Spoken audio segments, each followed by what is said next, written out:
Assalamualaikum warahmatullahi wabarakatuh.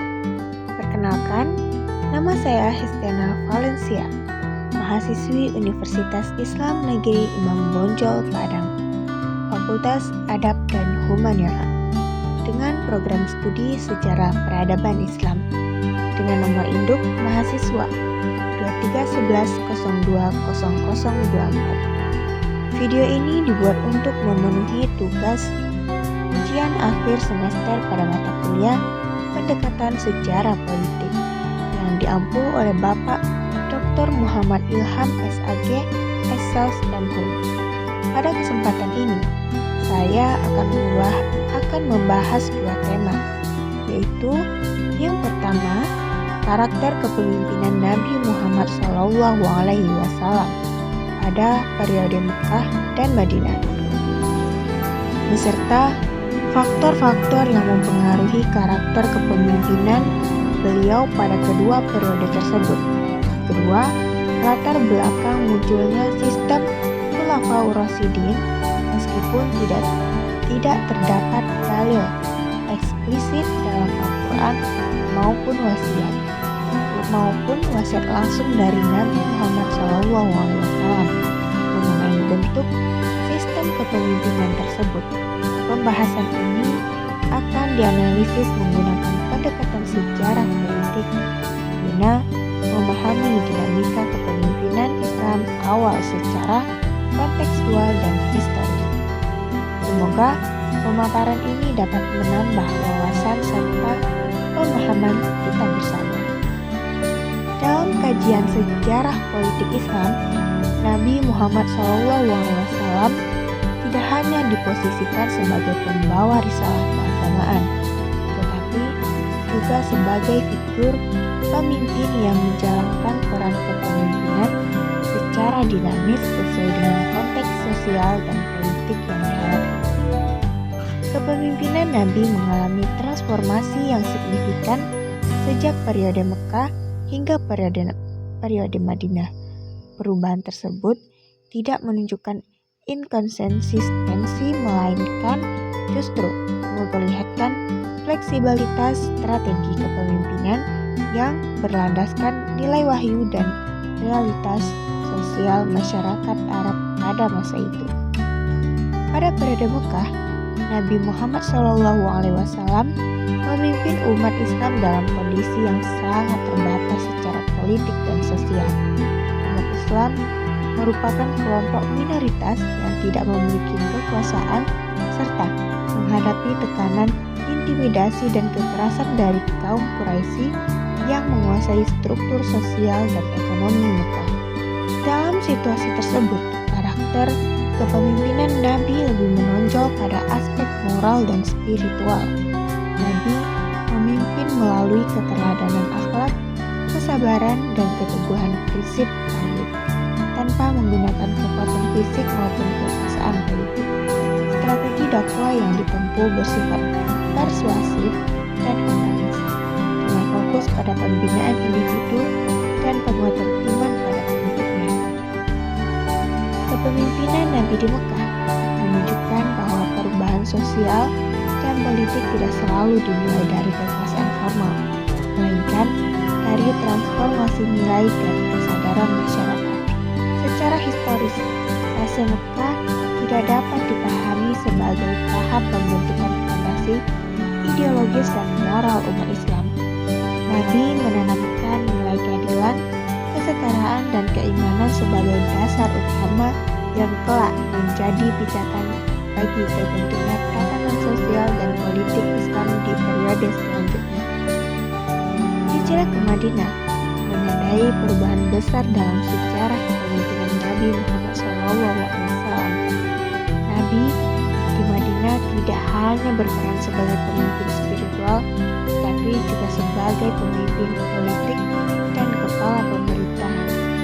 Masyarakat Madinah yang majemuk terdiri atas kaum Muslim, Yahudi, dan kelompok pagan menuntut model kepemimpinan yang mampu mengelola perbedaan dan menjaga stabilitas sosial. Dalam konteks inilah, Nabi menampilkan karakter kepemimpinan yang visioner, integratif, dan konstitusional. Salah satu bukti paling nyata dari kepemimpinan politik Nabi di Madinah adalah disusunnya Piagam Madinah.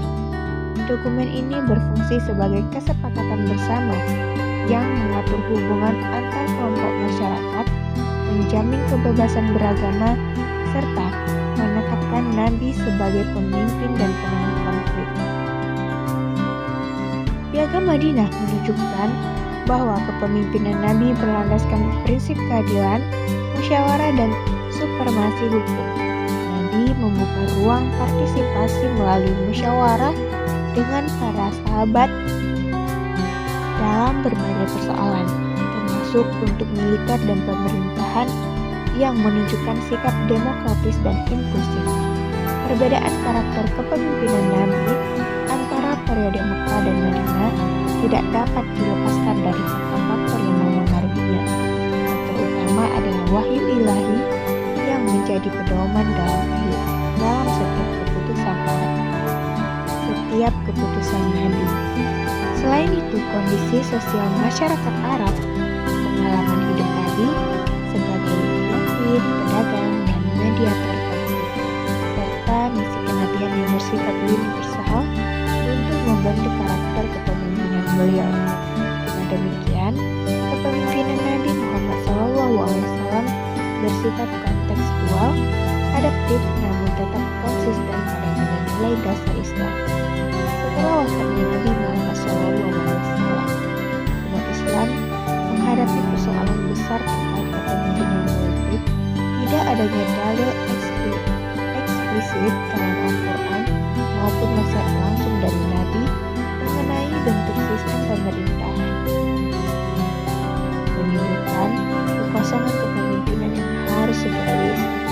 Dalam kondisi tersebut, muncul sistem Khulafaur Rasyidin sebagai solusi historis dan politis atas kebutuhan umat Islam dalam menjaga persatuan dan keberlangsungan komunitas Muslim. Kemunculan sistem Khulafaur Rasyidin dapat dipahami sebagai hasil ijtihad politik para sahabat Nabi. Mereka menyadari bahwa Islam tidak hanya mengatur aspek ibadah, tetapi juga kehidupan sosial dan politik. Oleh karena itu, keberadaan pemimpin politik dianggap sebagai keputusan mendesak untuk menjaga stabilitas, menegakkan hukum, dan melanjutkan misi dakwah Islam. Proses pengangkatan Abu Bakar As-Siddiq sebagai khalifah melalui musyawarah di Saqifah Bani Sa'idah mencerminkan tradisi musyawarah yang dipraktikkan sejak masa Nabi.